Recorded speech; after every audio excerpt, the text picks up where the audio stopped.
Ngayong weekend nga ay sinipag akong linisan itong aking mga One Piece collection kasi matagal-tagal ko na din itong hindi nalinisan.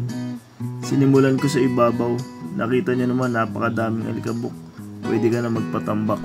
Sunod ko namang inilabas yung mga box dahil doon ko ito tatanggalan ng alikabok. Itinatabi ko pa rin yung box sa mga action figure kasi meron din itong value pag niresell mo yung action figure. Mas mahal pag meron pa din siyang box. Yun nga at isa-isa ko nang inaalisan ng alikabok yung mga box. Pero yung iba inaangat ko lang. Props lang yan. Natapos ko nang linisan yung mga box, ibalik na agad natin. Back, talansan. Lagay natin video ng ni ate.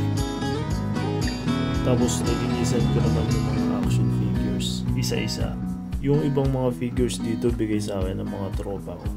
Paborito ko nga dito yung nano. Kaya ingat talaga ako sa paglilinis kasi iniiwasan kong ayan! No! Buti na lang hindi naman siya nagasgasa. Nakakatakot talagang maglinis ng mga action figure. Lalo na lagi akong muntik makasira. Ang fragile kasi ng mga to. Lalo na yung peg stand. Lalo pa yung mga collection ko puro rare na. Line kasi nito is 3 times skip pa ng One Piece series. At wala ka na rin makikita ganong nagre-resell ng mga ganitong figures. At yan, tapos na. Isa-isa na natin ibalik. Daan-daan lang para hindi mahulog. Konting ayos, konting baling. At ayan, malinis na ulit. Sarap ulit tignan. Nakaka-relax talaga pag masdan.